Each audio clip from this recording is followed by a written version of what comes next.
Being off-grid makes it difficult to have the conveniences we once had, like fast internet. This isn't always necessary with off-grid living, but we want to be full-time YouTubers, so we needed to find a viable solution. The options for our area were very limited, and so we went with the lowest cost, easiest setup, and it just wasn't making the cut. It was time for a change. Welcome to Ginger and the Giant.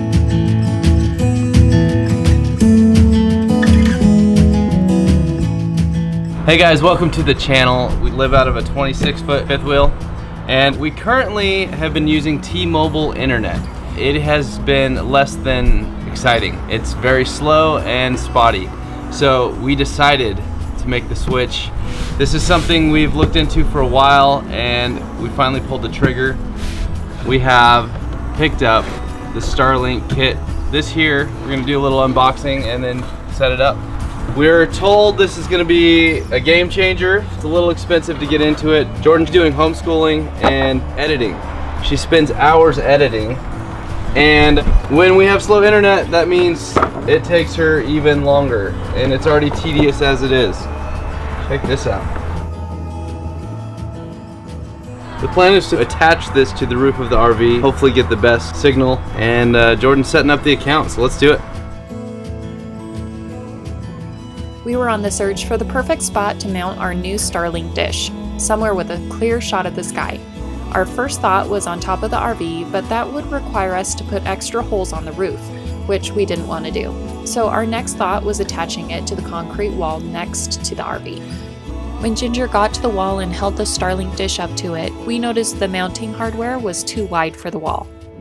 Maybe in the back corner. I'm sure at this point, Ginger was wondering why we didn't think of this before he got up on top of the RV with the dish, treading carefully to not break our new hardware or himself.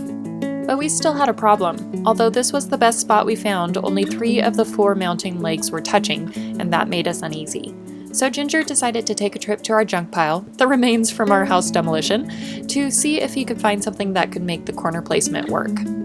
And he was successful. Now it needed to be secured to the corner, then the Starlink dish could be secured to it.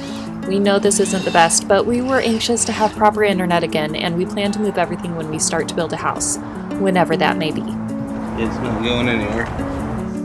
Shameless plug here. If you want to see us build faster or help support us, a couple of ways you can do that is by subscribing, watching our videos and shorts, sharing, liking, commenting, all of the things, even clicking one of the affiliate links in the description below and continuing with your shopping needs could really help us out.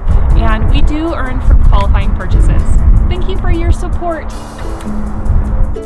Next, we had to get the wire from the dish to the router. Since we had a lot of wire, Ginger wrapped it around our IC unit to use up some of the length and to keep it from going where we didn't want it to. This works for us because we don't plan to move the RV for a while, but we couldn't avoid putting a hole in the RV for the router to be inside.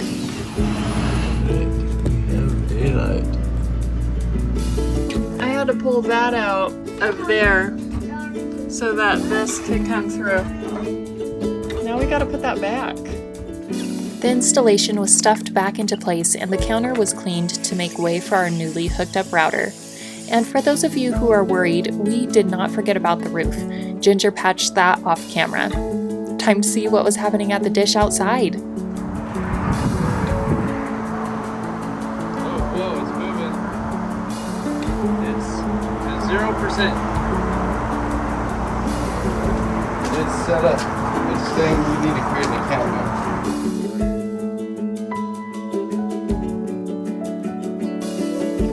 Our account setup was quite easy. We referred back to the QR code that we found in the packaging, and it took us through finding the optimal location to place our Starlink, as well as activating service and setting up our network, which is your Wi-Fi name and password. All of this is done through their app. This requires you to do all of the normal things, provide your name, address, email, payment method for ongoing services, and your device number. But the app is not only for setup, it actually has some really handy features. You can see your connection, speed, how many devices are connected to your network, if there are any obstructions to the Starlink's view that may be affecting your Wi-Fi, and a handy feature to reboot your router from your phone.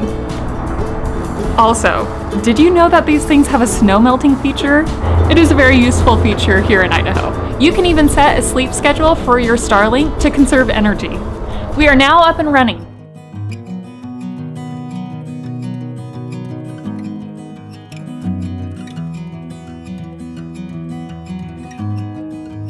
And there you have it. That is our Starlink installation, setup, and performance. We are very pleased customers. Do you want one now? If you have one, do you like it? Yay, nay? Let us know your thoughts in the comments below. See you next time.